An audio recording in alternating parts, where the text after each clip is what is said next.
That was the record before us, and here we are, pre-recorded, because we did this a few weeks ago, because we're not here at the moment, aren't we? We're away in that. I'm Ricky Gervais, with me Stephen Merchant. Hello there. And Karl Pilkington.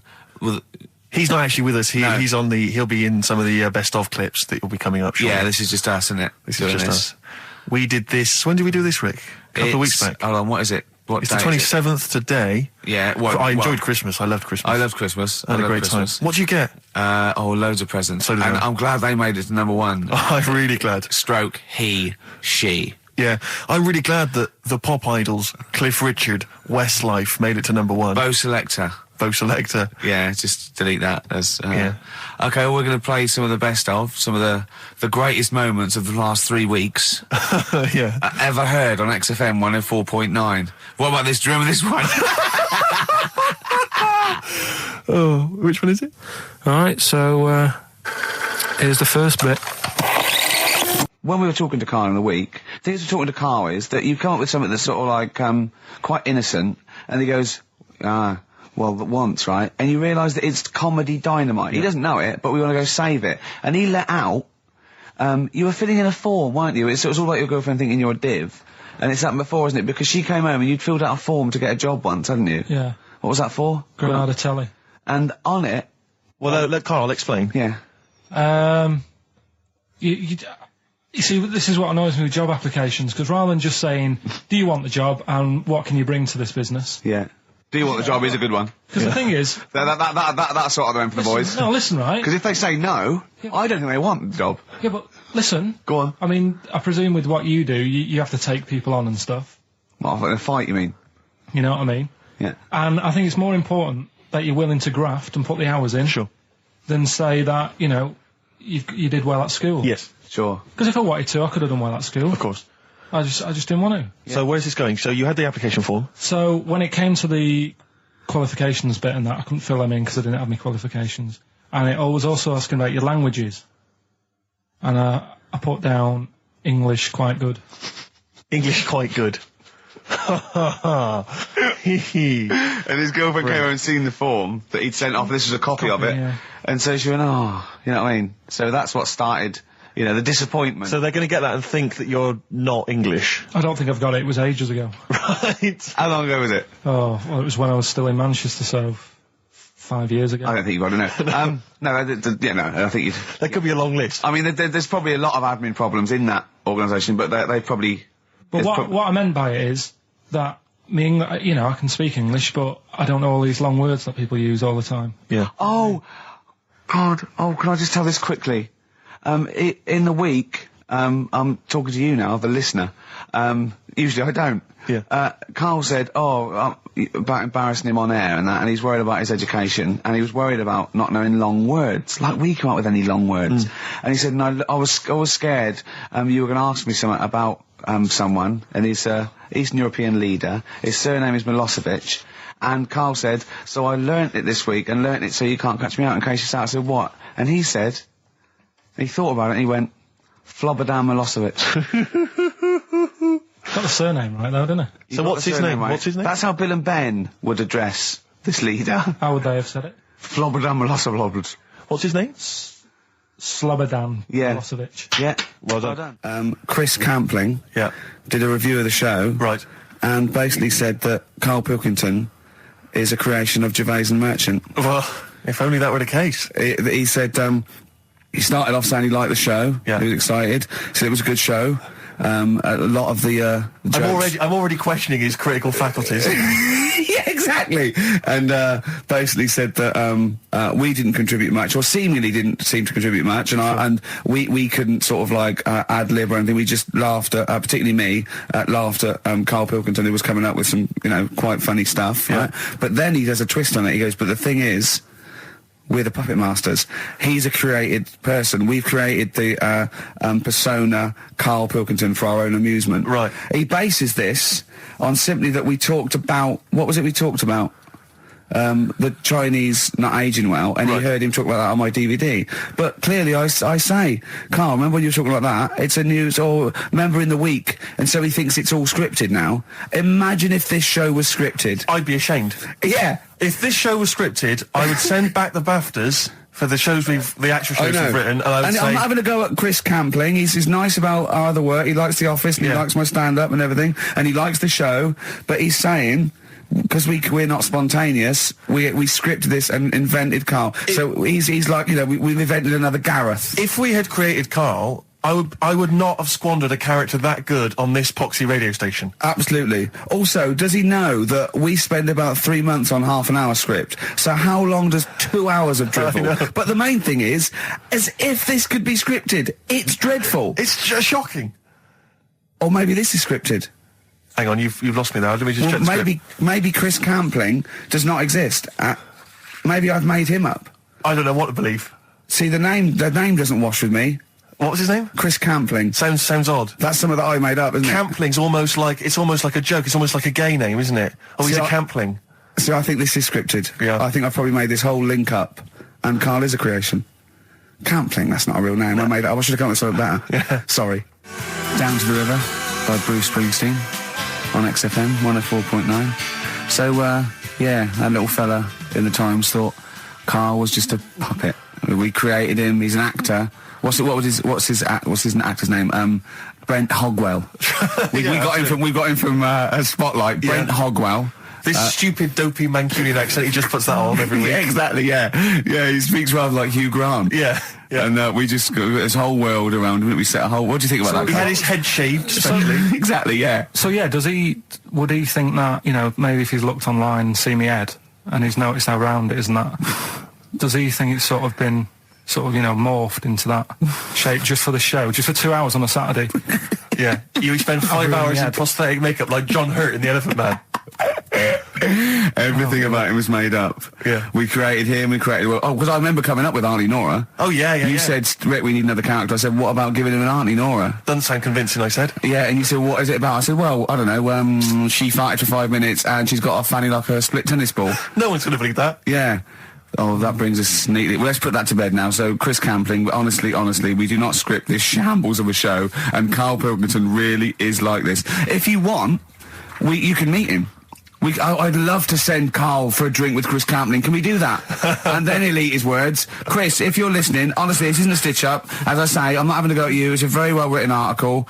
It's very, very fair. You're just complimenting on his grammar. Yeah. It's a very well-written article. No, I'm saying we're not having a go. It's not like he snagged us off. I would just love him to meet Karl Pilkington. People in the street come up to me and say, is Karl like that? And I so want them to meet him. Yeah. Or maybe he can send in, if he's online, he can send in 5 subjects for Karl to talk about that we couldn't possibly know about, just so he knows that we just really do throw things at Karl, and that drivel comes out. Imagine if it was scripted. What?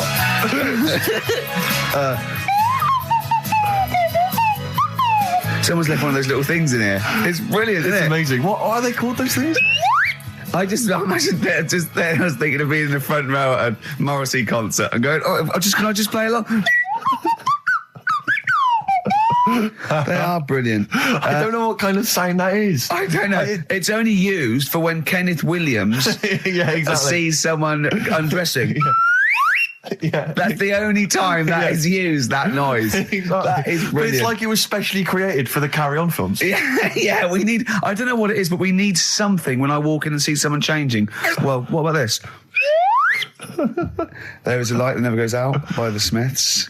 I phoned Karl up in the week, and I said, what are you doing? He went, well, even though it's one of my days off, I'm just doing some research on the web. Found anything that said, I'm doing science. And then he said, you can get wigs for dogs in Tokyo. That's his scientific fact. And I went, what do you mean? Dogs, if they need a wig? I said, if they need a wig, what? Dogs going bald? And he went, like, this is fine to him. He went, it's a stressful city, Tokyo. The world's all right with Karl. He's always got an explanation. I've only ever seen him confused once. When in Edinburgh, he looked out of his window one day and he saw a bloke putting a parking ticket on some rubbish. Yeah. And that genuinely confused him. Yeah. He couldn't work out, could you? It's a bit weird, isn't it?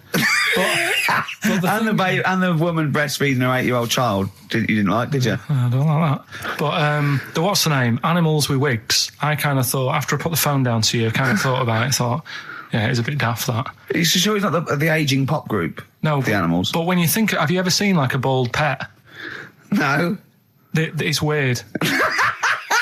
What do you mean? Because my mum, we had a cat. We used to get through loads of cats because we lived on a...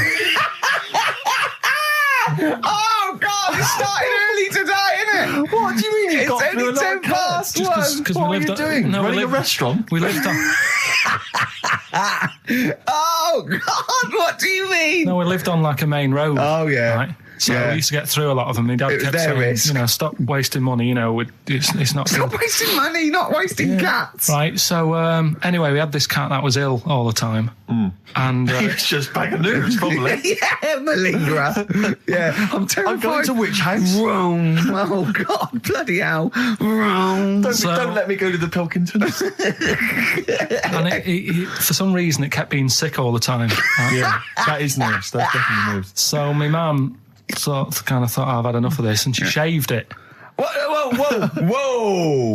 Whoa. Now, I know you're not vets in your family, but what correlation did your mum think there was between you being sick and shaving it? Because it kept being sick, and it was a pain to wash because it kept getting So caught she up. wanted a dry wipe cat. So Why didn't she just varnish it? What? it's weird. It's weird. though. So now he's cold and sick.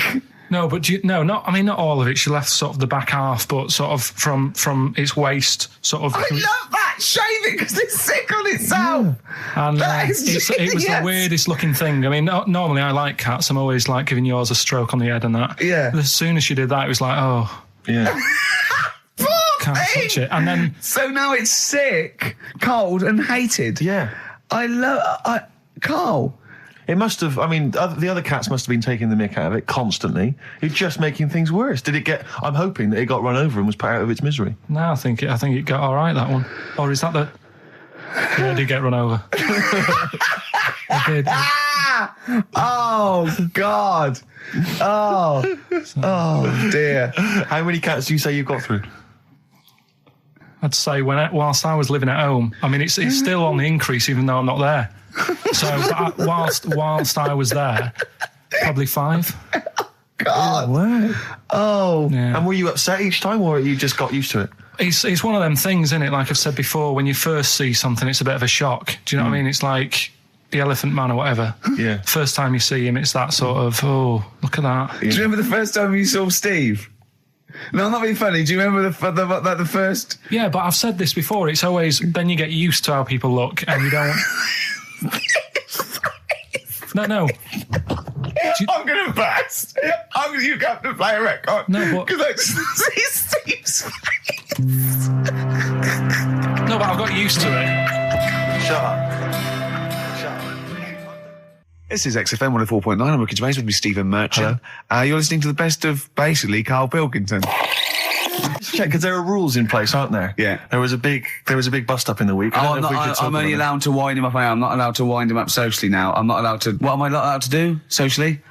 I think squeezing the head socially has been crossed off. Right, okay. And I agreed to that because it got to a head where, Karl was really upset and he was thinking of just giving it all in, weren't you? Yeah. Yeah. Why was that? Because you were just winding me up too much. Yeah. I mean, do you want to bring it all up again? I don't mind. What was I doing? It was just... I should say now that there was a conversation where we were all sort of really walking on eggshells. It was frosty. It was a conference call, and Karl was on one end. And I'll tell you, I was very much a media. I was very much a UN mediator. What do you think of that? It was difficult to sort of keep it serious when I'm saying stuff like, I'm sick of you putting a Burger King bag on my head. Do you know what I mean? Yeah. There's a part of me that's like, I can't believe we're doing this.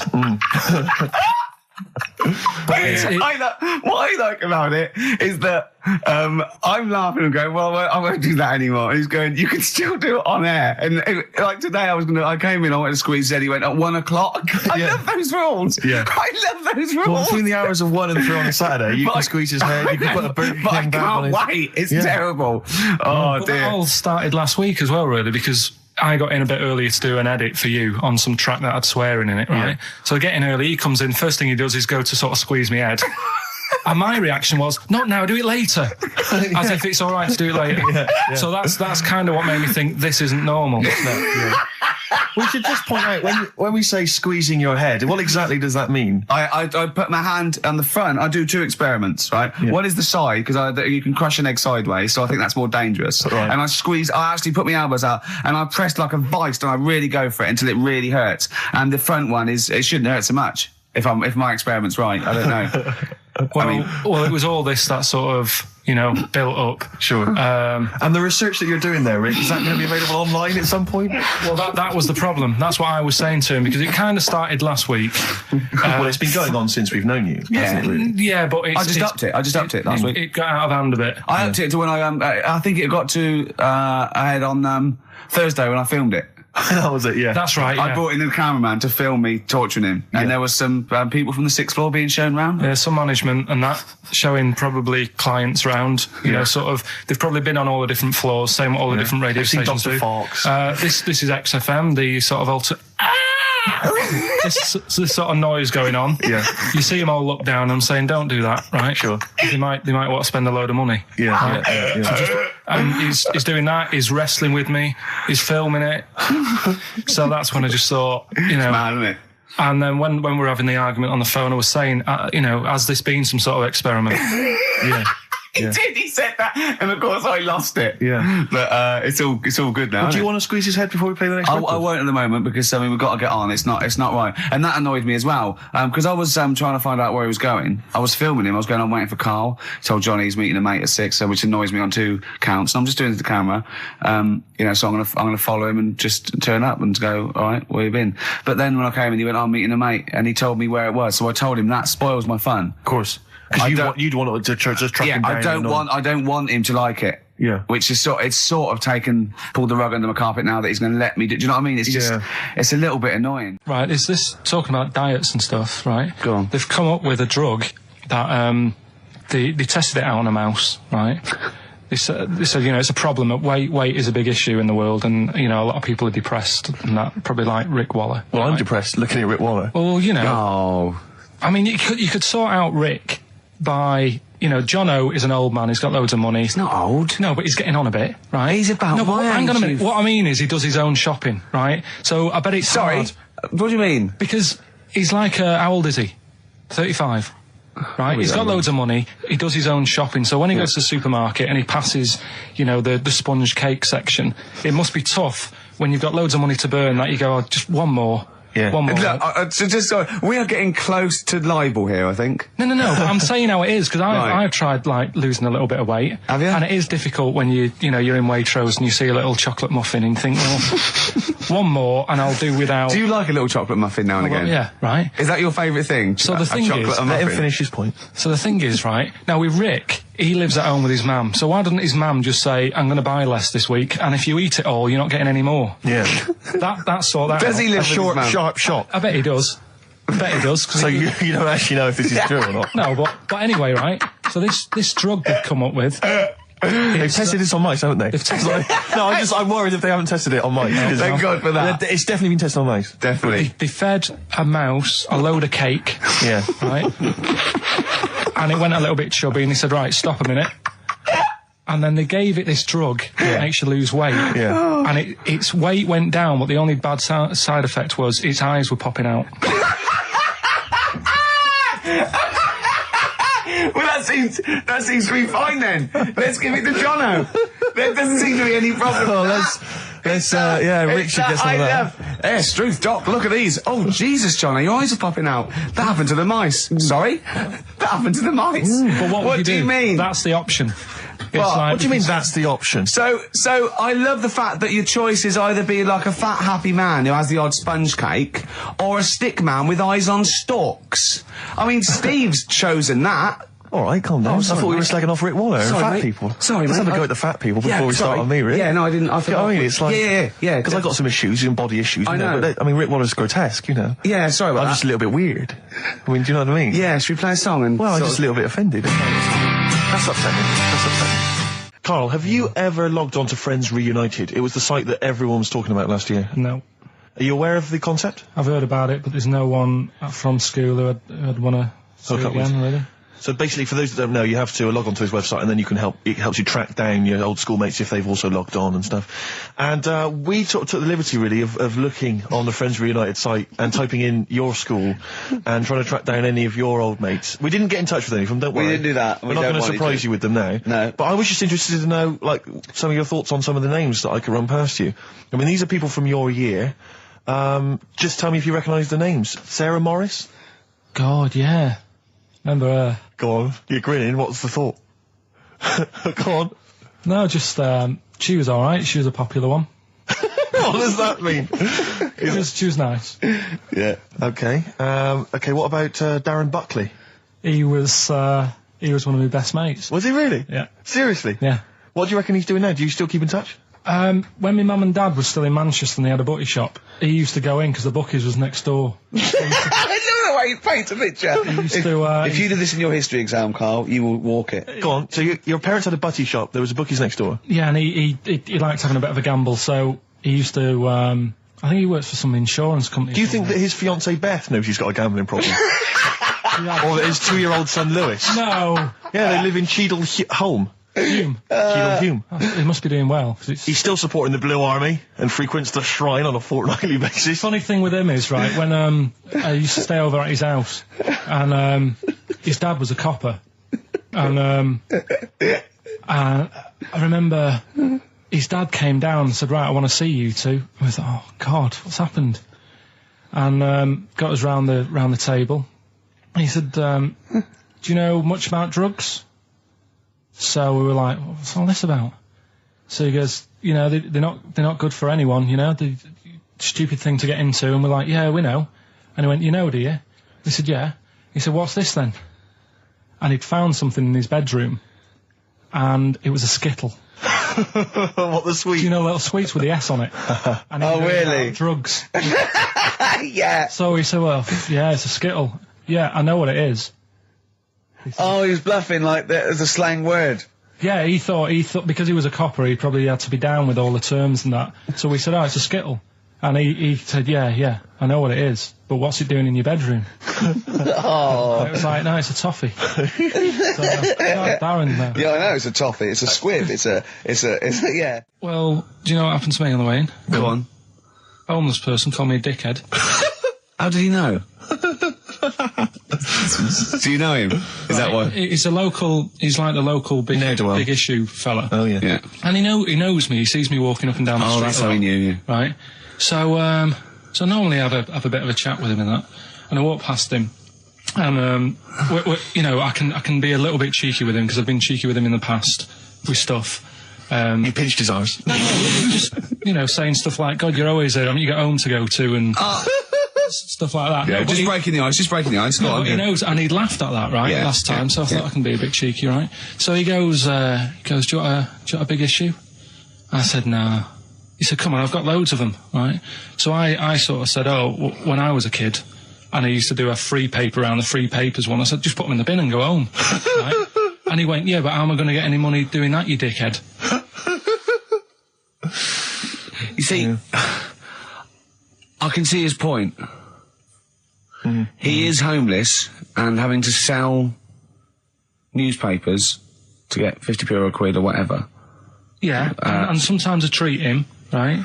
And today I didn't have any money. I had a takeaway last night, and I normally give them a quid, and I felt bad not being able to do that because I didn't have any money on me last night. Right. I couldn't look him in the eye. Did you explain this to the homeless person, the traumas of the takeaway without the tip?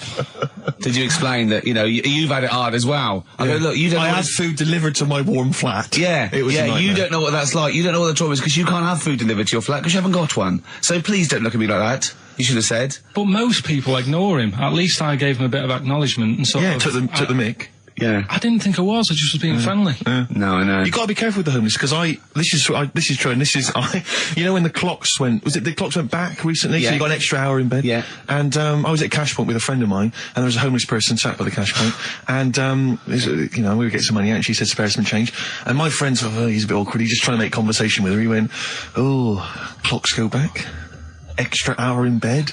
Oh no. I gave her £2. I felt so bad. He didn't do it intentionally. He didn't realise what he'd said. Just making conversation. It's tricky making conversation with the homeless because there's so many areas you've got to avoid. You know, what was on the telly, Yeah. You know. Although I get recognised by homeless people and think, are they? I don't know where. Well, you got to remember that's very much your demographic, Rick. Yeah. You know, people who watch TV through the window in Dixon's. In Dixon's. Yeah, there was Ricky Gervais is on. Yeah. Pop the telly on. They can smell the alcohol on you. They think you're one of them. You're listening to the best of, basically, Karl Pilkington. Lloyd Cole. She's a girl and I'm a man. Good that, innit? On XFM, 104.9, Ricky Gervais, Steve Merchant, Karl Pilkington. As ever, Rick, there's always someone who steps in to defend Karl. Okay, what is the defence? What is the defence? Here's an email from Scott Coomer. He says, Karl is actually right.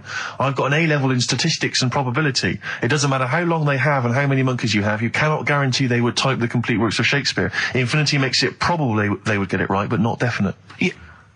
Well, yeah. Yeah. That's what I was saying.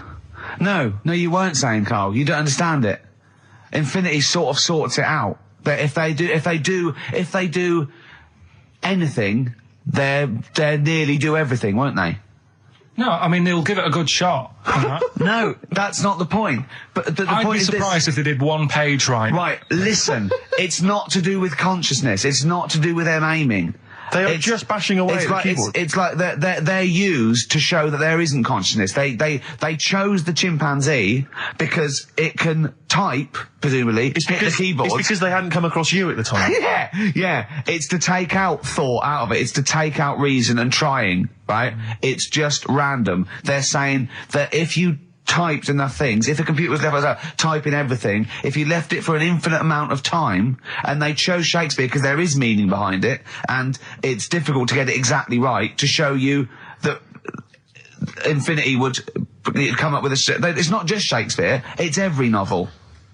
It's everything. Fairly eloquent there from Gervais. A quick riposte, please, from Karl Pilkington. No, I'm just saying, what I don't understand, if it hasn't read it, then how does it know where it's going? Listen, right, listen, right, Can I just explain to people, right? Some people have said, why are you cruel to Karl? He drives me mental with things like that. What do you mean, wow? Let me just take a breather for a How do I do your editing? He keeps coming in the week. You know that I work here properly, in the week, don't I? Yeah, I've got a proper job, Yeah. Should be 9 to 5, but I normally get in at about 8 o'clock and work. A lot of people getting 8 o'clock. Working hard, trying to do my job. 3 times this week, I've been rushing around. I walked past my little studio. He's sat in there, all right? Now, because I've got this sort of job, I can get away with it. I said to him, if I was a doctor, would he keep coming to me practice? If you were a doctor, there'd be severe problems with the NHS. Imagine that. The standards would have lowered so much if you can arrive at the hospital, you're a doctor. We'll pop in, I'll go to lunch, don't we? We have a little lunch break, don't we? I go, come on, let's go now. He goes, I'm busy. I go, come on, let's go now. He's going, you're doing me head in. Well, when I was talking about the monkey conundrum with Karl, he said to me, right, if I had a day off work, and I was, say, watching the TV, and with one hand I was typing a typewriter, would I type Shakespeare? I mean... Yeah, but you see, there's certain things. We were talking a little bit about this stuff the other week, weren't we, when we said, you were going on about Einstein, and I said he's not that good. E equals MC squared. It sounds good, but I've never used it and that. Right? I've never used it! You haven't used 2 and 2 equals 4, Karl! The fella with an apple fell on his head. It could have been anyone sat under that tree. Do you know what I mean? It's just annoying. Lucky. And Newton gets all the credit for his laws of the universe. Well, other people were working whilst he was having a lunch break under the tree. So in a way, it's like he didn't deserve to have that success story. Again, forget the apple and the tree and whether he was sitting down having a lunch break. It's totally irrelevant. Yeah, but what I'm saying is there's certain things that will just happen. It's like, I think we were talking when we were out eating the other week. We were talking about Noel Gallagher. Well, this is reason the monkey discussion came up, right? Noel Gallagher... I don't know what to say. I don't know what to say. Rick, I don't want to misquote Noel. I'll be like Herbert Lom in Clouseau. I'm going to get a twitch whenever he opens his mouth. I don't know where to start with some of his statements. Well, as I say, this discussion began because we were talking about a quote that Noel Gallagher supposedly gave. Now, I don't want to misquote Gallagher, but the gist of it was that he said, had I... written Wonderwall or whatever, instead of the Beatles writing Strawberry Fields or whatever, I'd be the one that was considered the great songwriter and it wouldn't be the Beatles. It's just the fact that they came first that meant that they get all the credit as being the greatest band. I don't know where to start with that statement either. I mean, that's Gallagher's thing and he's, well, whatever. We know what we think of that. What was your point, Karl? You agreed with him, didn't you? Yeah, I reckon right? Do you know we've talked about putting a baby in a room before and it'll know what colour it is and stuff? If you've got a room that's painted red, right? But forget that, because that's going to confuse Hear him out. Listen to me. Say if they did some new TV show, right? Like, what's that film with Jim Carrey in where The Truman Show. The Truman Show, right? So they make up a little room and some woman has some kids and you say, right, let's put the kids in this room, and they don't know what's going on outside. They don't know anything about, like, EastEnders and that. It's like their little world, right? They don't know anything that's gone on. How could a child survive without EastEnders? Right, listen. So you sat in the room, right? And then when they're all asleep, right, Wait for this bit. someone Have you heard this? Yeah, bit? wait for this bit. They're all in a room. Yeah. They're asleep. Yeah. someone pops in, puts a guitar next to the bed, right? Nips off out again. They wake up in the morning, and one of them goes, "What's this?" They don't even know it's a guitar because they've never seen one, right? They're talking English, though. Yeah. We just left guitar out of the vocabulary. Right. So There's plenty more to come. one of them will pick it up, and they'll go, "I don't know what it is," and they'll start strumming. They'll go, "That sounds good, doesn't it?" Give them a few weeks, they could come up with Hey Jude. Whereas, type in Shakespeare, a monkey that can't even spell, I see that. can't answer it. I might come with you, Rick, if that's all right. We've got to sort out that Christmas special as well. Yeah, no, sure. I see that. I'm shooting off then as well. Cheers, Karl. In the week, I called Karl up. I said, "How are you, mate?" He went, "Not too bad." Now, as you know, his girlfriend's been away for ages, hasn't she? Covering the World Cup, the African Nations Cup. She's a sports journalist. Well, yeah. All right. Okay. I love the fact you're thinking, what does that mean? Like, well, she's not much of a journalist, Rick, to be honest. I've read some of her stuff. No, but she's not on air. She does stuff, you know. Yeah. Behind the scenes. Yeah. Sure. A lot of journalists do. You always want to make clear that you're not going out with Kate Adie. That's what you want to make clear, isn't it? Yeah. Now, so she'd seen none of the meteoric rise of Karl as a broadcaster. She's been away for the whole time a since you've sort of become... a wit. Yeah. A cult figure, to be honest. And he hadn't told her this, so, apparently he went home and she was sitting there, looking a bit grumpy, went, "Alright," so yeah. She went, "Should we go out then?" She went, "I'm not sure I want to go out with an idiot." Right? Oh, no! Yeah. And she went, "Loch Ness Monster. Why don't you just think, of course the Loch Ness Monster lives in Loch Ness." And she was giving a bit of a hard time. She went, "That's why he said, "That's why I didn't tell her. I didn't tell her really." Same thing happened when I was at school and I had to play drums in Little Donkey. I didn't tell my parents, right? But my dad turned up anyway. And what happened? He, How old were you, Karl? well, it was the school that I used to go to. Oh, yeah. Like, Oh, yeah. So- You went, you used to go to the school you used to go to? No, but what I mean is, on. I didn't go to secondary, did I? So I missed a lot of that. Sure. But primary, I liked. Oh, it was okay. all colouring in and stuff. Yep. And it was a Christmas play, and I managed to get a part in it. And, Did you audition? got a part in it, and I should have been playing the drums to the one about Kings. We Three Kings. Yeah. I was meant to be doing that, but Little Donkey came on, and it was one of the. What do you mean came on? That was like next up on the next song. Right. And it's one of them songs that you can't help sort of Tapping along to. Yeah. Do you know, like if I was to go Yeah, you'd have to finish it with... yeah. Do you know that they actually send that into space? Do they? And What, hoping that aliens will respond with that? yeah, they do that because apparently it is one of them things that you can't help. What, even if you're an alien life form? Yeah.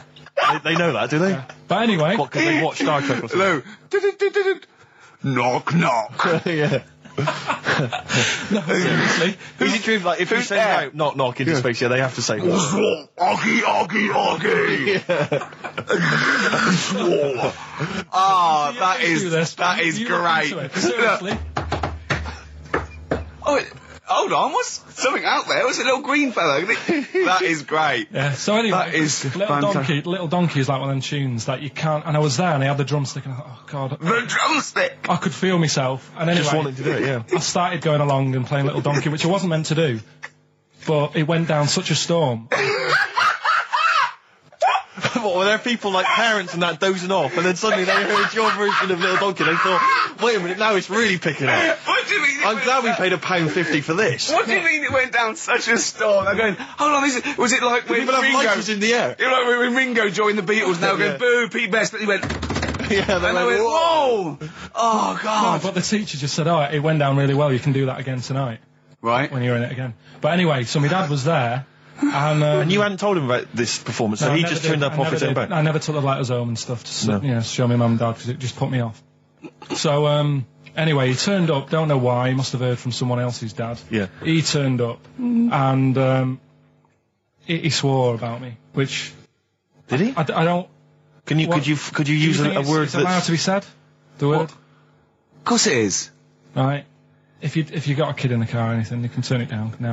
Yeah. Right. But he said, there was a guy stood next to him with a camera, big video camera, filming it, and he said, "Yeah, film it, but try and avoid getting the twat in the hat in the shot, because I had one of those porters, you know, the little round pork pie hats on."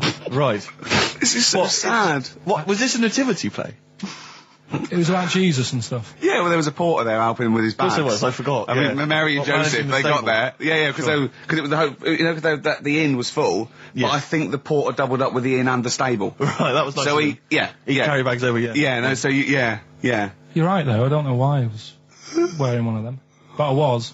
And And your father said that, and how did you know your father said that? Did you he told hear me it? about it later. Oh, he told you about it later? Yeah, I was talking about stuff I'd done at school, and he said, "Oh God, remember that?" And I spoke to him the other day about it, Right. and yeah, Oh, God. it's a shame. So that was the end of your sort of drumming career, really? Because it could have been, I mean, you know, the audience loved it the night before. Yeah. You could have, like, been, who knows, a whole new world for you. Yeah, I've that never is, done any stuff. I've never drummed. I wish I had, man. I wish I but had. that is That's a movie story, but... is that, and that's why you don't tell, your mum and dad don't know you on the radio, do they they? think when they were down the other weekend, they had to come in. I just said, "Oh, I'll just go in and press the buttons." Because they could listen on Sky Digital, couldn't they? They could do. But you wouldn't want that, would you? I don't want that. No. Play a Karl- record, and I want to talk to you again a little bit about this later. Yeah. This is the Best Of Show on XFM 104.9. I'm Ricky Gervais, with me Stephen Merchant. Yes. I hope you're enjoying the Best Of. Bit of David Bowie. When's that ever hurt anyone, Steve? Never. Lady Stardust off Ziggy Stardust and the Spiders from Mars on XFM 104.9. I'm Ricky Gervais, Steve Merchant. Karl Pilkington is in the middle of educating me. Colon then, educate me. Did I tell you the time when the doctor said I was going to die? All right, keep talking. Right, ages ago. Must have been about 15, right? And at lunchtime there was this. We used to have a choice of stuff to do at lunchtime, right? We used to have like a burger place that had an arcade machine in it, right? So we used to go there and play on that and have a burger. Or there was this baker's, right, that my mum worked at, and did great cakes and stuff, right? So she used to like bring some home and that, but she couldn't always bring them home every night because, you know, they'd cost money, and she used to get them for free. And they used to say they'd rather chuck them away than give them to the staff because there's a chance that the cream might be off. Right. Right, so they used to chuck them round the back. So I used to go around the back with my mate and eat a load. Brilliant. Scavenger, eating out of bins. No, it wasn't out of bins. They were still in trays, but they just stacked them up near the bins, right? So this got out. I mean, it used to be chocker. Once the school found out, everybody used to go there, and it'd be like, well, have a cake. Headmaster crawling through, fighting the kids off. Right, so I'd have, like, you know, you just eat, I don't know, 6 jam donuts or something, and then you'd spend your dinner money on the arcade machine. Brilliant. Right? So it was a good afternoon, really, right? So you'd do that, and this one day I must have had 6 or 7 jam donuts, a few Congress tarts. What's the Congress tart? I love them. I can't get them in London, right? So I'd have some of them. If anyone can get a Congress tart for Karl in London, please let him know. So anyway, this day, that was just a normal day. Do you know what I mean? You'd once, twice a week, you'd have a load of cake. In your life, yeah. Yeah, So normal anyway- day in your life. Were the frog boys there with the webbed hands and the big heads? So- and the horse in the settee? Yeah. But the day after one of these days, I had really bad cramp in my belly. Right? I was like in agony, could hardly walk. So I said to my mum, You could hardly stagger to the free cakes. So I was in absolute agony. I said, I don't like doctors, but you'll have to get a doctor in because I don't know what it is. I can't walk. She gets the doctor round. I won't say his name, but he said, well, doesn't look like he's got long left. Blimey. So I was a bit like, hang on a minute, I've only had a few cream donuts. Yeah, My mum was panicking. sure. he went. My dad came in from work. She said, "Oh, something's really bad with Karl. I think it's serious. You know, the doctor said he ain't got long left." So he said, "What?" He said that and just left. So she said, "Yeah." He said, "I'll have to call him then." So he called him up, said, "What's all this about? You know, Karl hasn't got long left. How long's he got?" So he goes, "Oh, I was only messing. It's just had some bad cream." Can you believe that? Well, the thing is, I like the fact your mum didn't ask any questions. I know. She didn't But go she into doesn't. detail. No, Can you explain more, Doctor? No, I got a shoe off. But she doesn't. She doesn't like talking. you know, I don't want to diss you or your family, but I imagine if I was there, I'd have known the doctor was joking. Yeah. That's all I'm saying. I mean, I sound very arrogant there, but I imagine he went, "What's he been doing? Yeah, I had about 6 cream cans." "Oh, right. Oh, wow. He hasn't got long to live then. I'll see you later." Yeah. That's what I think the doctor did. Yeah. I just like the idea your mum just let him go. Yeah. Terrified, thinking, well, I'm not going to probe him. He's that's it then. Dad comes in. "Hi, honey, I'm home. Anything happened?" The doctor said Karl's going to die and then left. Did he? I'll call him. But anyway, that's why these sort of things fascinate me. Rockbusters. Yes. I don't want you to have monkey news right now, because we've just had a little story there. Sure.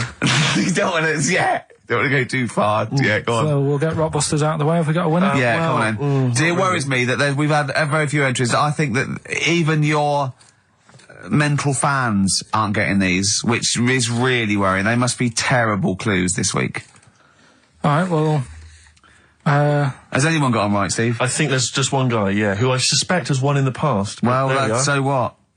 Right, the first one. If you go out of France by boat, you might as well buy your fags when you're on that, because you'll get them a lot cheaper. Brilliant. Right? Yeah. BF. Yeah. Buy it ferry. Right? That's like... What? Buy on ferry. What? Buy on Ferry? What's that? Is that a band? What is it? I don't know what it is. Brian Ferry. Brian Ferry? What's that got to do with buying on a ferry, though? Just because it's quite close to it. Buy on ferry. What? Buy on ferry. Sorry, what's your first language? The second one. That's rubbish. That doesn't count. No, Brian Ferry. Brian Ferry, buy on ferry. There's this little foreign cafe. It's growing its own steak. That's Delamitri. The third one. What? Sorry, what? What is that? What is that? Delamitri. Delhi is a little foreign cafe. Yeah. A meat tree and that. A meat tree? A meat tree? What were the initials for that? Just D for that. Just D for that? Yeah. So not DA? So you didn't even give him a chance to get the group? Well, they got it. Well, no. No, they didn't. Right, it's the end. Go on, right. Go on. Delhi meat tree? Delhi meat tree. One word. D. Or any letter. They're growing their own meat. M's in it. Well. Go on. Okay, so Bayern, I love Bayern Ferry. And Oxymusic was brilliant. I love Oxymusic. Go on. Can I just point out, Rick, that we've had David Bowie? Delhi meat tree. Yeah. I don't see why necessarily Aidan, who emailed in, why he doesn't get to win, because he emailed in dire steaks. Seems to me just as valid, as far as I can tell, but Delhi meat tree it is. And the last one, if there was a Jamaican fella on the Titanic... I'm looking forward to this. With a little bit of fear. Jamaican fella, if he was on the Titanic, he probably would have screamed this. Yeah. That's Christ de Berg. Oh, I don't know what to do. Stunning. So who's the winner? I'm not going to give it to anyone. I just don't... So what's the Jamaican bit got to do with it?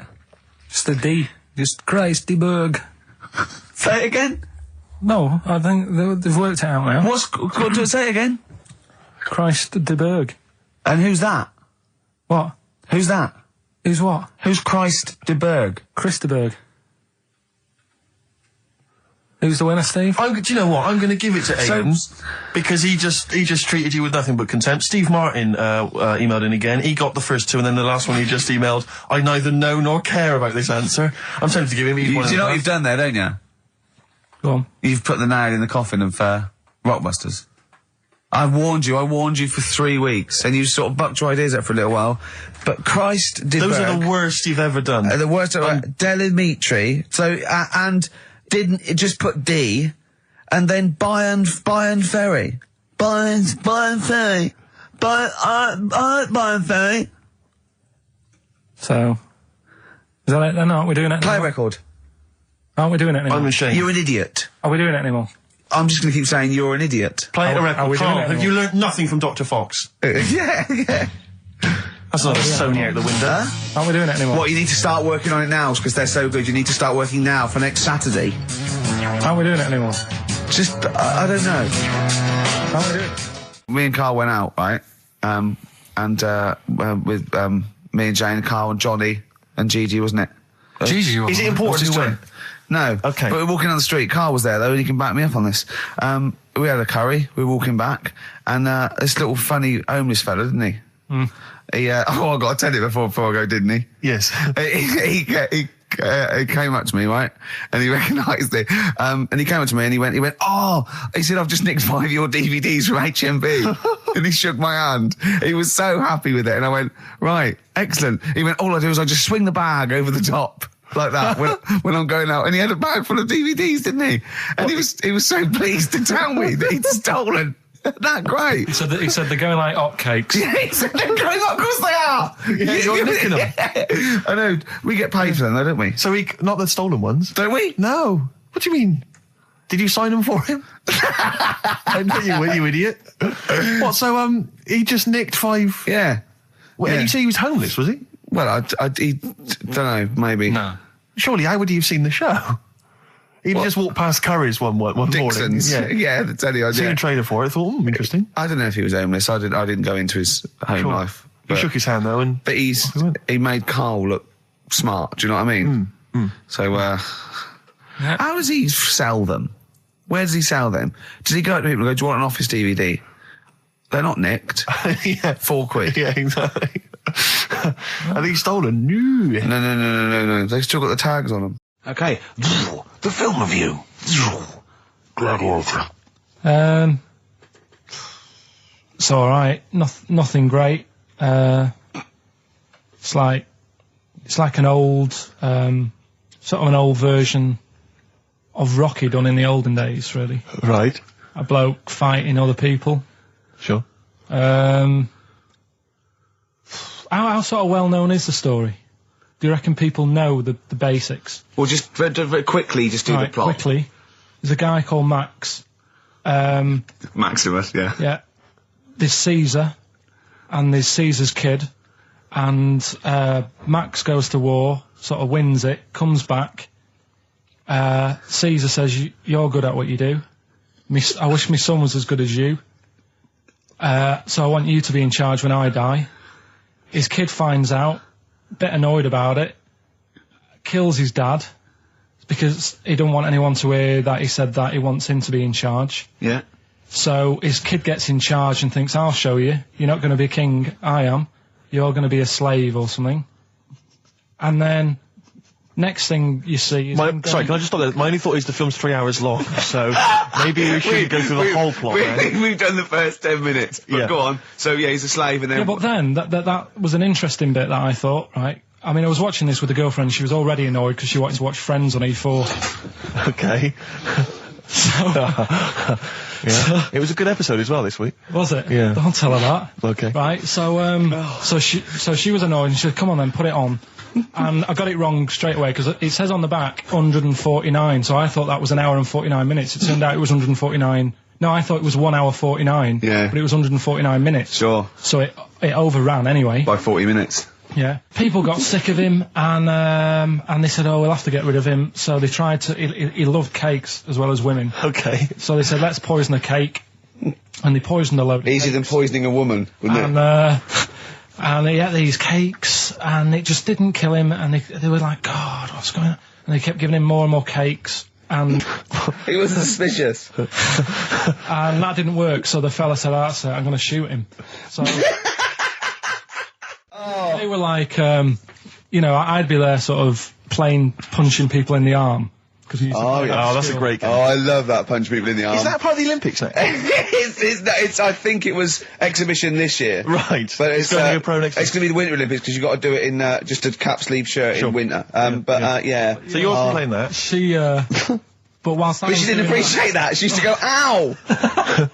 No, I always think whilst I was doing that, they were like the Charlie's Angels and they'd be sorting out a mission somewhere. Because they were really like, there was something about them that you thought, you know, they're special. They were private detectives. What do we work for a man they never see? Tell us the story. What have you learned? Do you want to ask some questions? No, not really. Just sum it up in a minute. What do you Can't think? do it in a minute. Well, can I ask some questions then? Where was he born? Austria. Tell us about his early life. Right, he was a young lad. Brilliant. What in his early life? Okay. Yeah. What's the name? His mum was his dad's second cousin, which is a bit weird. Yeah. That is weird. They had 5 kids. Steve's going, yeah, it's usually first cousin where I come from. Oh, that's unfair, isn't it? There's no need for that. No, What do you do in your leisure time? I like, going out for food and that. For foraging. What do you mean going out for food? go They out. come have a little hole and go Go hunting. Yeah. This is Karl. He's hungry. He knows he has to get to the greasy spoon by 11. Wow. Many of Karl's close friends have never made it across this road. There was a zebra crossing installed just for the safety of Karl. Beep, beep, beep, beep, beep, beep, beep, beep, beep. Can I have a bacon butty? And Karl is enjoying his wow, but he has to get back. His girlfriend's asked for one as well. She's home with a PlayStation 2. Wow. Oh. We just had a call from someone saying his company would sponsor Karl, right, to be raised by all these balloons if he could have a walk-on part in the office.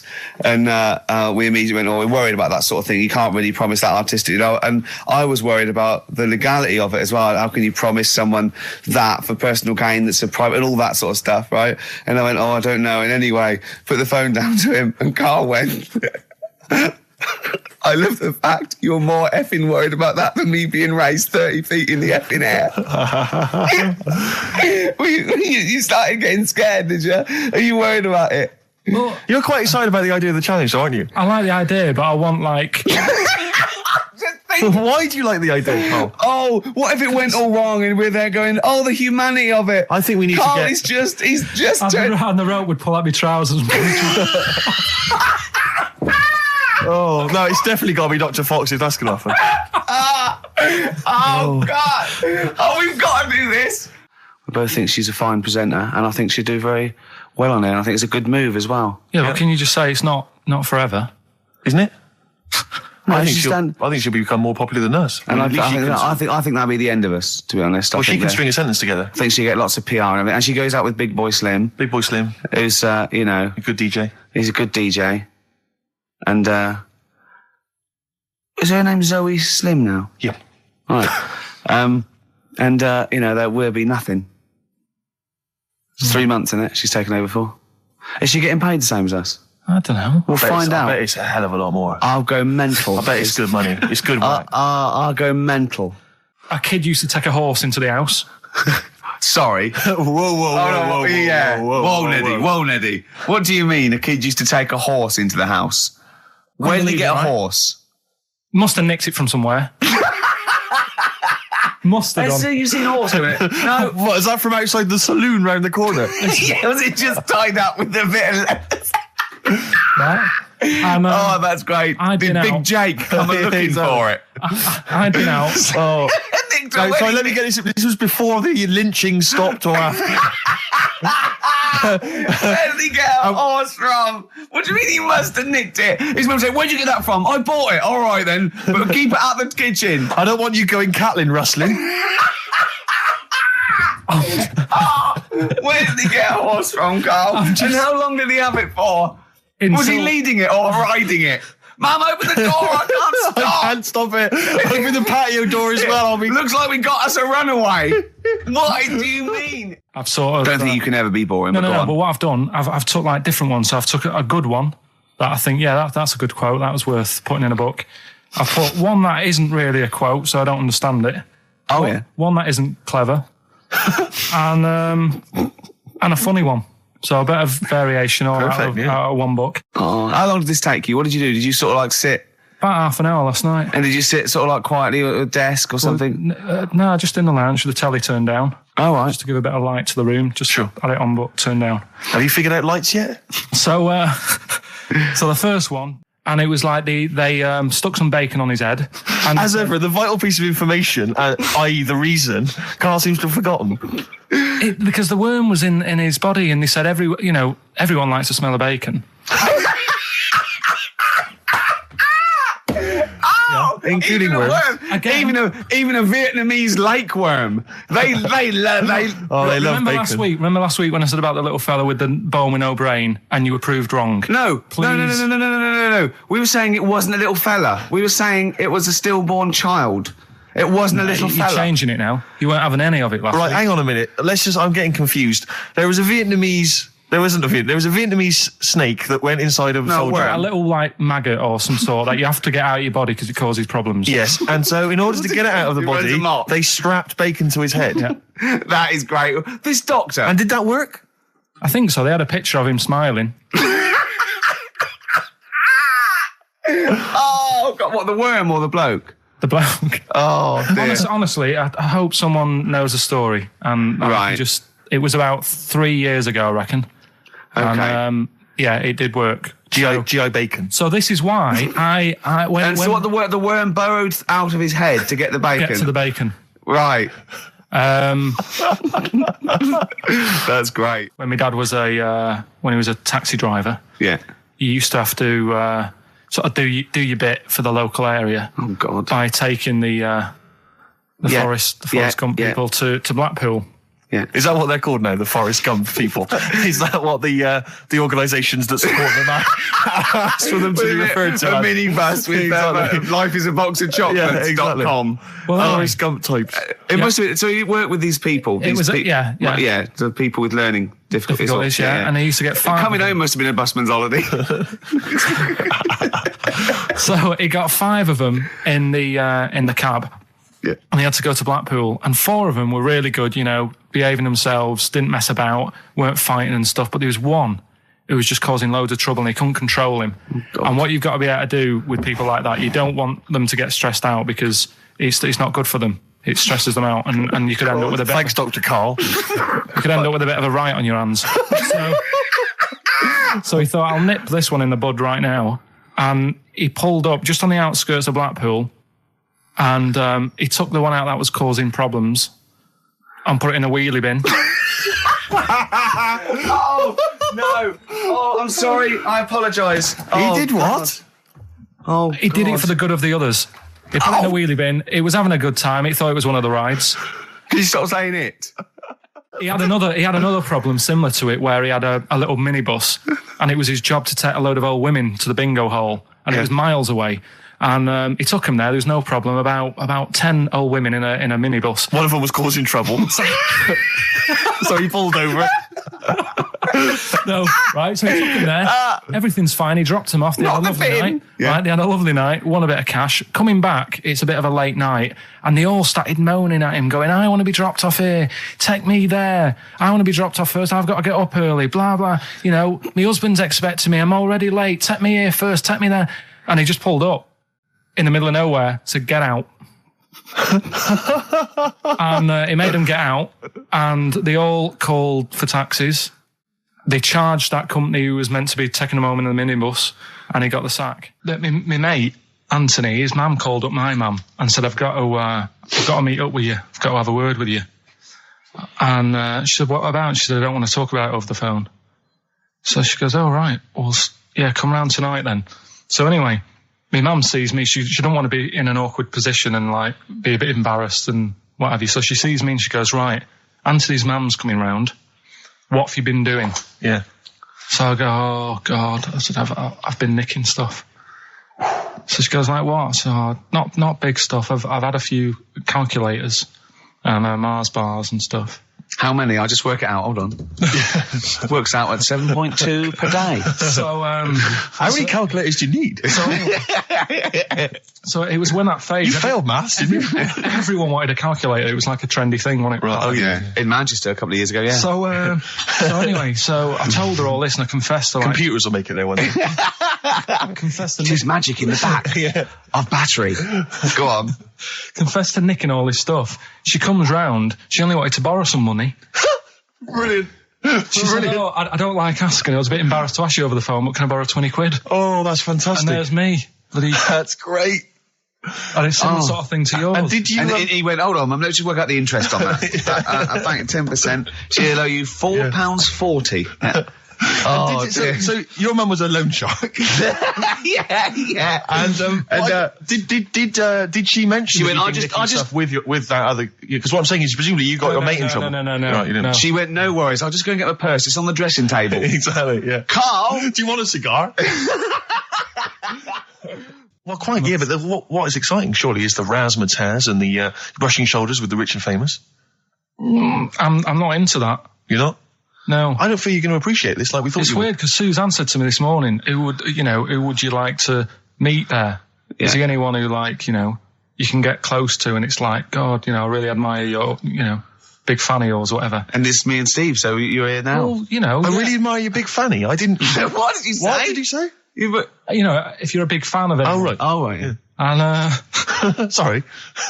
there isn't anyone, really. Do you know what I mean? Isn't there? You two are alright. Thanks. Jonathan Ross, is he going? He might do, I don't know. But hang on, wait a minute. I can't help but feel we could have exploited this more. We could have maybe run a competition to let someone win. You know, if you're not going to appreciate it, Karl. Yeah.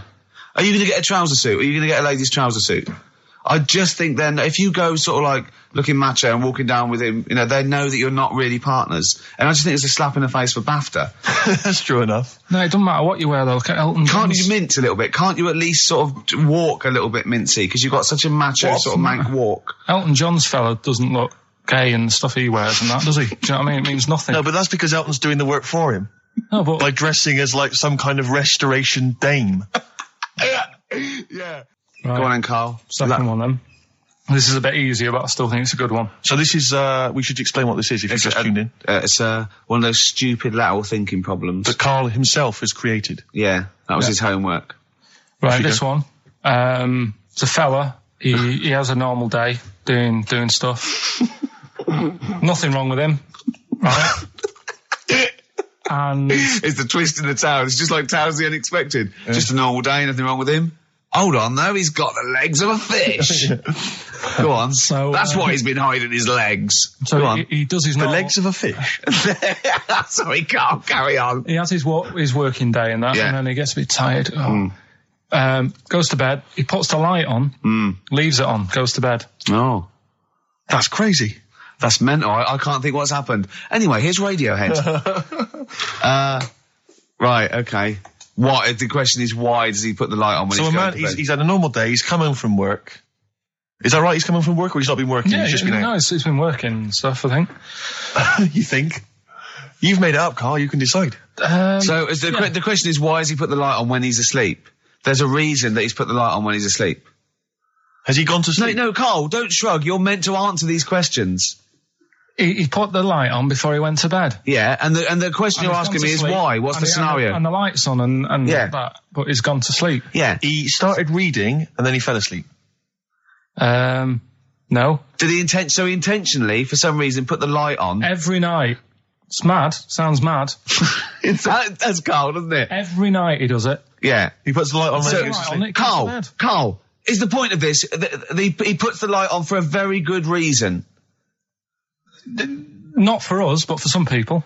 He's blind and it's always been on, and he thinks he's turning it off, but it was on in the day, and he thinks he's turning it off, but he's turning it on because he's blind. No, that'd be stupid. That works. No, that works great, Rick. Yeah. Thank you, Karl. So you've got to come up with... Hang on. If you're blind, why would you put a light on? No, he thinks it's off. Yeah. But why would he turn it on anyway? Just think so he doesn't get burgled, so people know he's in because he can't see him. So he just he puts the light on when he's there, then he turns the light off when he goes to bed, so people think it's fine. But he's got it out of kilter, and actually he's walking around in the dark all day. I don't believe that if you're blind you turn your light on. I don't think you'd be living on your own, would you? I'm not having that for a Do second. blind people live on their own? Having that for a second. Well, some people do. Lonely blind people live on their own. No, if you got bad eyes. Any even women? Are there any blind women who are living on their own? Well, never mind your concern for the partially sighted or sight impaired people coming to London. Get on with this. Yeah. So there he is. Yeah. It's like, a bit tired. Yeah. Just put the light on. Get to bed. Yeah. So he turns the light on and he goes to bed. Yeah. Oh. Should we play a track? He's not sleeping on the job. He's a lighthouse keeper. Well done. Is he a lighthouse That's keeper? not it, Carl. He's a lighthouse keeper. Right. Why wasn't the light on all the time? Because it's light in the day. You idiot. Play a record. What? Play a record. You're a buffoon. No, actually, the light isn't on in the day, is it? No, it's not. I think you're the buffoon. Yeah. Karl has won! Quickly recap the end there. I almost missed the end. So there you go. He's in the attic, right? Yeah. His missus is still downstairs. She's not up there. Okay. Right? He's on his own, and he cleans this lamp, right? Yeah. And this fella appears out of all this smoke, and he's wearing a nice pair of 501s, and he's wearing a shirt, and there you go. What's the song? What song are you thinking of? The lines are going mental. Because We're it's going so live. easy. Let's play a record, Karl. We'll come back and we'll find out if anyone's got that right. That's a great one, Karl. Really. Right. Did you just come up with that? Literally in the last 10 minutes. Genius. This is genius. Definitely. I mean, if those calls aren't from major TV companies, I don't know. Dynamite stuff. A lot of them are. What's his name's lawyer? Simon Mayer. Simon Mayer. That's my favourite thing I've done for years. Yeah, not bad. That's great. Back to form there. So, okay, line. The lines are going mental just because it's easy. Go on then. So I think- first one to get it. The first one to get it, but... Well, it's not that though, Rick. I mean, Karl has just decided to revise the actual rules of the competition. Yeah. So that, we've decided, is very easy. So that's now a qualifier. And so then they have And to whoever- answer one live. Exactly. So whoever gets that one right can Is play it for a quick big money. one as well? Because some people will lose the will to live. Yeah. Just cut to the chase. And because they've got to qualify now, we're throwing an Office DVD that aren't Yeah, ready you'll sign yet. that, won't you? Yeah. Yeah. No. That increases value by 42 pence. Right, go on. We'll just go live, yeah? Hello, XFM. Yeah, hi, how's it going? Not too bad. Not too bad.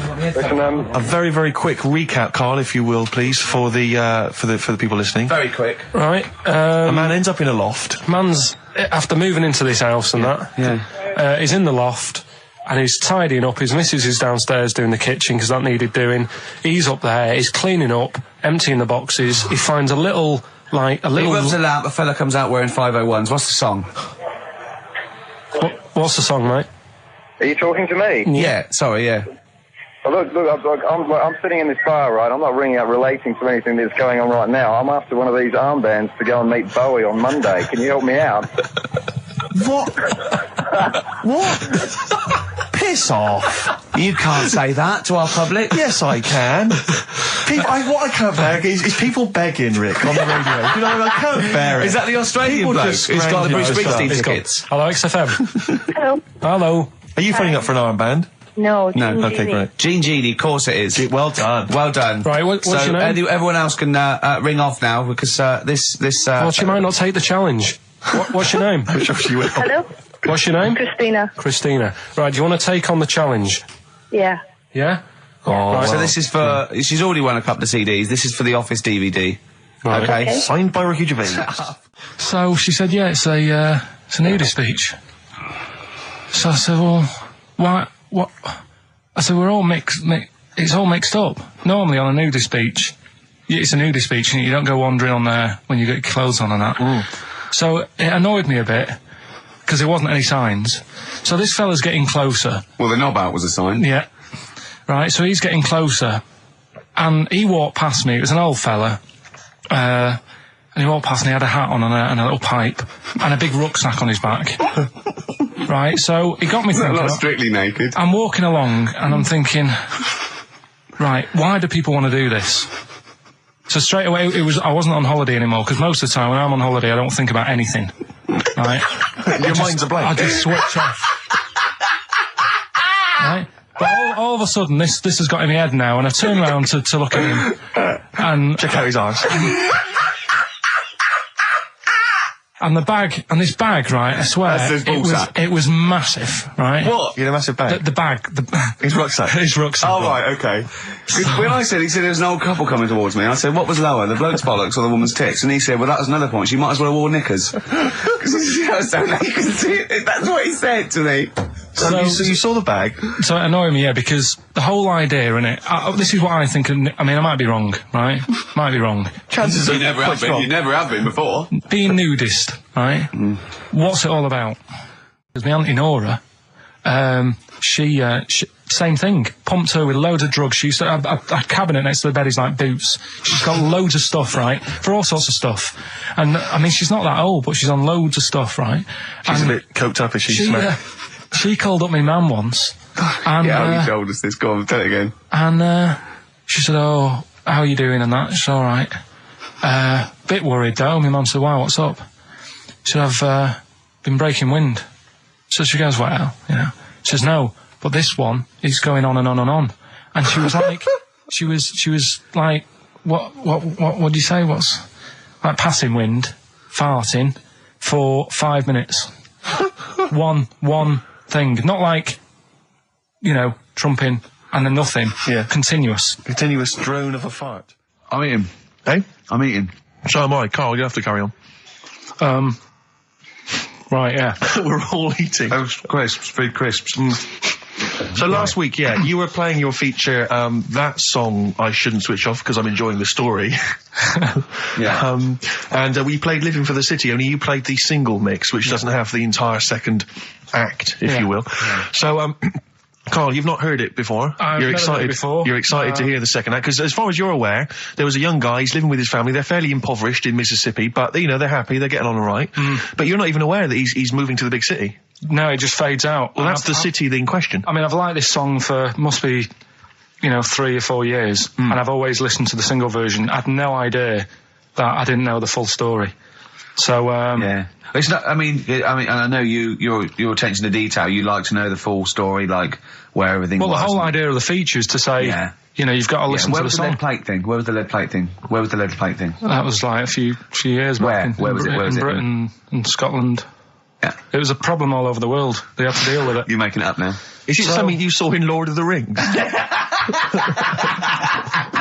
Yeah. Right. So anyway. Yeah. So the Lion and the Witch, Go on. Go on. So far then, what did we learn in this story from We Stevie learned so Wonder? far from Stevie that there's a young lad, he's, as I say, he's got a family, he's fairly happy, except they're very poor, and they struggle to get by, but they're happy, they're doing it anyway. He's moving to the big city. Carl, this is the bit you didn't realise. Just play the track. Okay, here we go. So this is halfway through. This is halfway through the tune now. This is, you've not heard this before, have you? Let's go. Sorry, I accidentally played an episode of Kojak. By mistake. We were going to play a song. Carl, what did you make of that then? Yeah, what's happening there then? Eh? He was living with his family, he was fairly impoverished. He went He's on a moved bus. to Is the that new... bus he was on, was it? Right, so what's your take on it, Carl? After hearing that, what I've worked out by it, the first part that we heard last week, everything's alright, but it's not that great living in Mississippi, right? So he goes, I'm going to go to New York. There's plenty of work there. Yeah. They'll sort of accept me as, you know, and everything. So he goes there, and the weird thing is, he's hardly, like, been in New York for a second. He gets on a bus, all of a sudden some cop is arresting him. He's like, what's going on? And then he's got 10 years. I mean, what you can't hear, because the levels are quite bad. I mean, I work with sound. I can't really hear what's going on. You're criticising Stevie Wonder, I'm sort of guessing that he didn't pay his bus fare or something. And 10 years. He got 10 years for that. I really don't know what was going on. And the last one. Got that one. That's terrible. That's terrible. Okay, quickly. Oh, God. And the last one is that bloke who does... Come on! It's making me laugh. Come on, Carl. Be professional. Right, the last one. Right. I can't do it. It's making me laugh. Oh, come on, I'll come and read them then. No, hang on. Come on, Carl. Right, here we go. They don't do this on Rockbusters on TV, do they? No, come on. That bloke who does sport on telly. He's got a little kid, right? Initials DC. What? Is that, I'm completely confused by that. Was that the clue? Yeah, that bloke who does sport on telly. Yeah. He's got a little kid. Initials DC. Okay, is that a band? What is It's well, I'm not a gonna tell you. cheese? I'm not This is gonna a tell you. well-known sandwich. Is it? What is it? Is it band or not? So just quickly recap. Okay. It's a Come B. on, Karl. Right. Come on. Quick recap. The first one is B. I don't think them birds should be around in this area. Right, that's B. Right. Second one, he doesn't like women, yet he's got a few kids. It's a bit weird. That's PD. And the final one, that bloke who does sport on the telly, he's got a little kid. Right. DC. All right, and it's ricky.gervais at xfm.co.uk if you want to enter for Hellraiser. Oh, I'll tell you what, continue to do a little theme of like some old stuff people haven't heard of. If you're under 30, you probably never heard of this band. It's also a new thing I want to introduce. It's Show Up Camfield. Camfield talks the talk, he doesn't walk the walk. He doesn't play some rock classics on his show because he's scared. I'm going to play the tracks that Camfield's too scared to play. This is Kansas and Carry On Your Wayward Son, alright? Kansas. Carry on your wayward son. The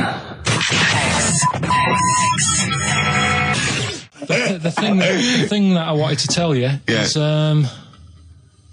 money for old rope. Do you know what I'm saying? I can't even be bothered. Yes, you're going to tell me now. Come on, Karl. Right, I mean it. Basically, money for old rope came from the right. What was all that about? He can tell someone's weight. What was all that bonus for? fact. And blind blessed shitting himself. What are you? What? Look, don't you? No, tell me that now. You nearly made me swear then. I'm getting really annoyed. I'm getting really annoyed now. Tell me this back, Karl, or I'm going to go mental. Come on, Karl, time's running out. More that people years ago, when people used to be hung, right? Right. If you didn't like the person who's been hung, you'd go, God, I really don't like him. And so you never forget the time. Because if they're being hung, we take that as read. Yeah. But, so they never forget afterwards to get the hangman to get the rope and to cut it up into little pieces, and he'd sell them. He'd sell the little pieces of rope to people. See, Karl, that's the most interesting thing, if it's true, that you've come up with. Right, okay. And so so they sell the rope? They sell the rope, and it's money for old rope. Money for old rope? Meaning, like, you know, God, it's easy to make money, that all they have to do is cut it up and sell it. I'm cynical. Right, there's a little midget. Right, there's a circus. I'm loving it already. Circus going on somewhere. I think it was in America. And is that present day or old times? I'm talking like in the last 3 weeks. Okay. Right, little midget. Circus, really packed out show. People are loving it. Steve, you'll ask the same question I did. I know. So there's a little midget jumping up and down on a trampoline. That's what circus is. Right. I pay good money to see it. So everyone's clapping, and he's getting carried away. Because he can't believe they're loving it. I didn't know they'd like a little person on a trampoline, but they love me. But you know what it's like when, if there's a crowd of people sort of encouraging you to sort of go higher and stuff. Yeah. And I'm sure he knew it was getting out of hand. But he was jumping and he was coming down the road going, higher, and he's going really high in the air, right? So he's doing this, crowd are clapping. There's a hippo, right, just sat next to the trampoline, getting ready to come on and do his act. Oh, right, I thought he was in the audience. That's it. Getting ready to do his act, Steve. Yeah. So he's a ventriloquist. What do you mean he's sitting by the trampoline waiting to do his act? Because why does he sit in the dressing room and they go, 5 minutes, Mr. Muss, 5 minutes, Mr. Muss. So anyway, right, so the hippo's there. He's getting annoyed, is he? Because the midget's he's going, how can I follow this? This is really annoying. They're going to be, no. So he's thinking, he's already done the trampoline, my pogo stick act is never going to work. Yeah, go on. So there's a hippo waiting. Here's a great story, and I just know he embellishes it or it gets slightly wrong. Go on. So there's a midget jumping up and down. The hippo's getting annoyed. The crowd are going mad. The midget's loving it. Can't believe his luck. Although you think he probably knows he's dicing with danger. Yeah. So next thing you know, they're all saying higher. He gives it one big, like, heavy sort of landing on the trampoline. Goes really high, but goes off at a funny angle. Oh, hypotenuse. Okay. Yeah. And sort of flies up. Hypotenuse! Sure. Flies off at a funny angle. Ooh, Hippo's there, swallows him whole. Crowd are clapping, thinking that's why the hippo was waiting there. Rubbish. Rubbish. Alright, that's Aqualung. Good times gonna come, innit? Right, Karl, come on in, educating Ricky. So, don't let the cat out of the bag, that's where that comes from. Comes from a crafty butcher. Right, go on then. So the next little headline is Wash Up With You. Wash up with you, go on. You want to know about that? Yes. It's a survey that they did. This week. They? Yeah, some university did some survey. Brilliant. Did a world test on washing up. Yeah. And each country were given 140 pots to clean. Brits were the quickest. Yeah. Yeah. Turkey were the slowest at washing up. The Turks. It's not because the little fellas that work in the kitchens with no... Is it? They can't reach. Spain were the cleanest, and the Germans were pretty good as well. So... I don't know where to start with this. Honestly, Steve, I don't know where to start with that. Look at his face. It was really light, right? We've had the parrot, right? These are things that I found. Found the parrot, right? I've told you about the dog in the car wash. Right, you didn't tell me about that. You said there's a car wash for a dog. That's all you told me. Yeah, the but parrot, you said there's a parrot. What? It's a problem at funerals. Yeah. That's nothing. That's nothing. That's nothing. Do you understand? And they used to eat cats. what else have we got? Travis on XFM 104.9 on Ricky Gervais with me, Steve Merchant and Karl Pilkington. We're doing Educating Ricky. Right, final one. Come on, Karl. Right, what was it? It was, why don't they just get a diary or some paper or something to write on? Yeah. Because snappy. I couldn't think of a heading for it. It's basically, Go on. people who have tattoos, I've never understood it, right? That they have something put on their arm. Right, sorry. Have we started the educate? Is this part of it? Are you educating me? This is something that will be useful in my life that I didn't know about. Yeah. Go on then. No, it's just that they've got a machine out, right, that does tattoos. Tattoos. You come up with a design you want, and you sort of this machine scans it, and you put your arm in this thing, and you press print or whatever, and then it does the tattoo on your hand or on your What, like arm. loads of little needles that follow a pattern? Yeah, the computer, basically, yeah. Is it a real tattoo? It's a proper It's a proper one. The fella said... well, as long as it goes out, it pierces the skin with a I just wondered if it's one of those kind of, those kind of... No, it must be lots of little needles or a moving needle that can go Sorry, along but it. how is this cleaned, like, in between each person? Dunno, probably... I don't know. Well, no, as long as it's only that. If it's one needle, it's just the head, isn't it? If it's one needle that moves, does it like like loads of little... What are we gaining from a machine doing it? Just because they're not going to sort of mess it up. But hold on, how do you keep your arm still? Because your skin moves slightly, so the machine it's won't... sort of strapped to your arm. Right, And so the it's fella, spread... the fella said that the tricky thing was in all this, it was the fact that, nobody would let him test it out on anyone else, so he had to do it himself. But did it work? Because the thing is with a tattoo artist, they can see when your skin's moved and they can see what they've done and they keep wiping it and looking, whereas a machine's just got to trust itself. Yeah. So I think one needle could go wrong. If it was a lot of needles, that it just came down, like, 1,000 needles that was an imprint. Yeah. But obviously I'm asking someone who hasn't delved any further than there's a machine that can give you a tattoo. That's all you've got at the moment, isn't it? Well, basically. That's all you've got? I mean, that's what I've got, because I'm not a fan of tattoos. I don't... But where did you read this again? This was... Internet? This was on the internet, yeah, it was, yeah. Okay. And I just don't understand why people do it. That's what got me attention. Because me... Sorry, what have I learned from this? That if you wanted to get one, you can get one done by a machine now. Well, you'd think it'd be Bughead, wouldn't you? What? Well, you'd think it'd be Bughead, wouldn't you? You'd think it beat... No, you'd think it'd be... Yeah. You'd think it'd be Buggered, wouldn't you? Bughead. Bughead. This can't be... If this is anything with a bug living without a head, I'm not interested. Because we've done it. All you've done is fun. Let's just do what a cat. So it is that. Well, do that one first. Which one are we doing? No, do the Bughead one. Right, well, the Bughead one. Well, we've talked a lot about animals and that, haven't we, without heads. Surprisingly, we have. I think a disproportionate amount on it. If you're a new listener and this is the first time you listen, you'd be surprised. Yeah, we've done all that. We've covered worms, the way if you cut their head off, it grows back if you don't cut too high above its neck. We've covered the chicken, the fella who blinked. Yeah, I can't go into it again. Right, let's not go into it again. We've had the chicken with no head that lived for 8 months. Yeah. And we've had And we've had the cockroaches. cockroaches living for a week without an egg. Right, okay. Well, it's a bit more on the cockroach front, really. Right. They've found, right, that if you get a cockroach and you cut its head off, right, and then you find a cockroach that's still got its head, but it hasn't got any legs, Right. right, it's not over for both of them, right? Because what you can do, you get the one that's got the legs Right. with no head, sort of running around, get the one with the head, sit it on top of it, Right. get a little tube, Okay.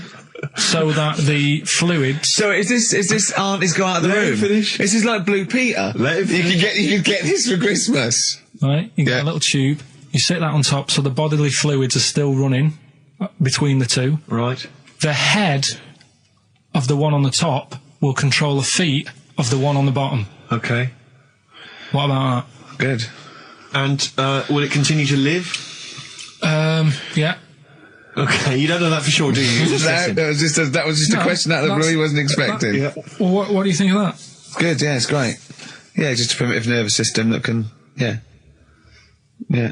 Did you expect us to be more impressed and excited by that?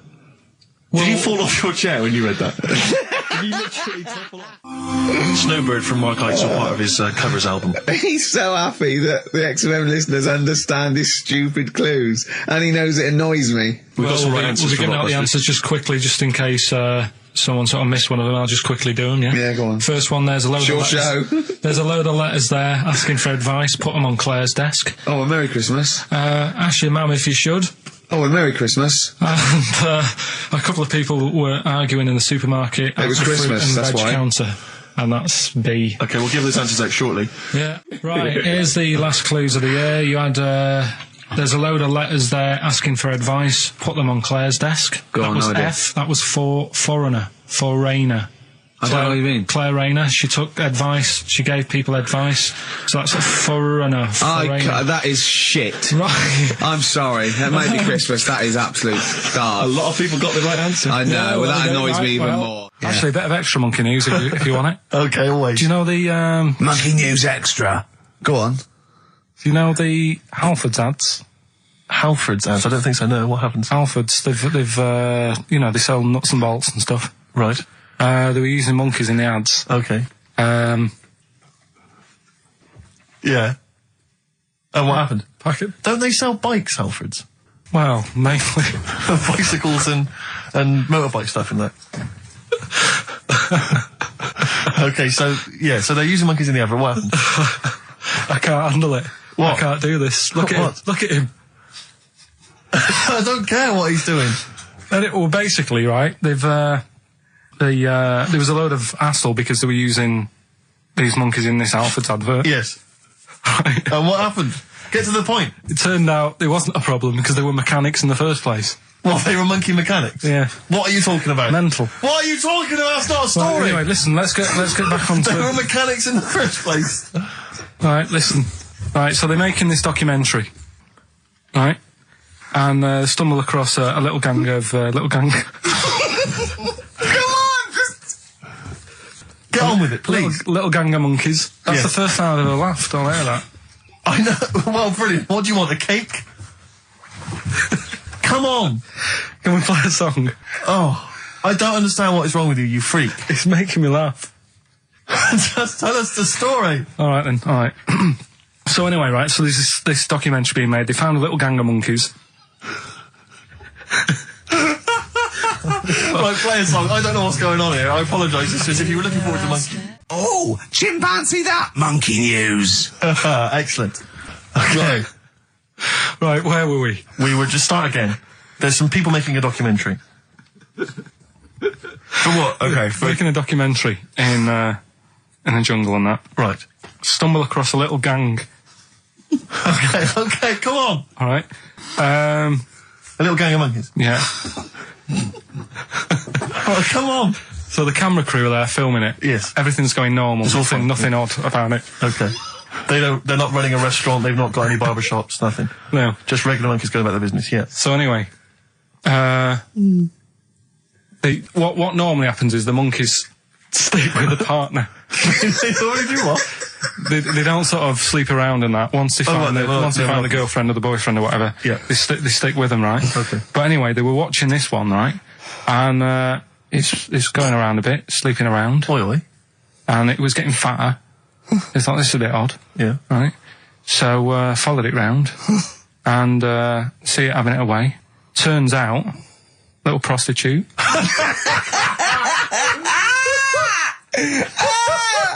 Oh, God! It's a little monkey prostitute. And it was getting fatter because it was charging them bananas. What a load of old rubbish. Charging them bananas! What was it, a boy or... It was a... Woman. Little woman monkey. That's the most extraordinary monkey news I've ever heard. Oh! And another bit, this was the best one, right? Grab it! Right, there's this fella, and he was on his bike, right, cycling to work or whatever, and he sort of sees this thing in the corner of his eye. Right? Literally in the corner of his eye. Or you mean he saw He just said he saw in his something. peripheral He vision? saw Okay, something yeah. and thought, what's that? Yeah. So he thought, oh, doesn't matter, whatever. And he stops off at a cafe, right, get a little scone, a tea or whatever, and he goes in there and he's sat down, and the waiter comes over, he says, yeah, what do you want? He says, I'll have a scone and a tea. He goes, all right then. So he goes to get it, comes back. As he puts the tea and the scone down, his face is like, what is that, right? Like a look of frightenedness on his face, right? Drops the tea and legs it. So the fella's going, what? So he legs it after the bloke and goes, what? And he says, oh, something came out of your nose. That was massive. Sorry, something came out of the guy's this is all true survey. because people would have watched it, so don't start saying it Sorry, didn't but hang on, happen. I just need to clarify. The guy on the bike... I don't believe he ran away. Wait a I minute. don't believe he legged it. I don't believe he had a look of frightenedness on his face, and I don't believe he said something massive came out your nose. Wait a minute. And I don't even believe he had a cup of tea and a scone. These are the things that I think are embellished. But who had something coming out of his nose? Was it the guy serving the scone? The one who was on the bike who ordered the scone. Yeah, but what was came out it? of his nose. Yeah, what was it? Came out of his nose. Right. So he goes home and he thinks, I've got to sort this out because it's not good and that. So he But sat. what? No, it was out of his nose. So you mean it poked out of his nose? It didn't come out. It just said hello and then it... It was like the maggot in the head. Yeah, He just yeah, popped, it just- popped his head out, had a look around and went back in. Why did the bloke drop the tea and run? Well, it's weird, isn't it? All right, so he goes home. He goes home and he goes, oh, God, you know. So he sits in front of the mirror and he's sat there waiting. This thing comes out. Again, sort of looks round, goes back in again. So he goes, oh. No scones. Right? No, it's... So he goes, I've got to sort this out. He goes to the doctor's, says to the doctor, I've got something up my nose. It just keeps coming out and having a look round, going back in. Didn't say that. The doctor's like, oh, I haven't heard of that before. Right? Didn't say that. So sat there. He does it again. The doctor looks, frightened again. Runs away? Yeah. Well, He's got a look of frightenedness on his face. He had a look of medical frightenedness. He dropped his stethoscope and legged it.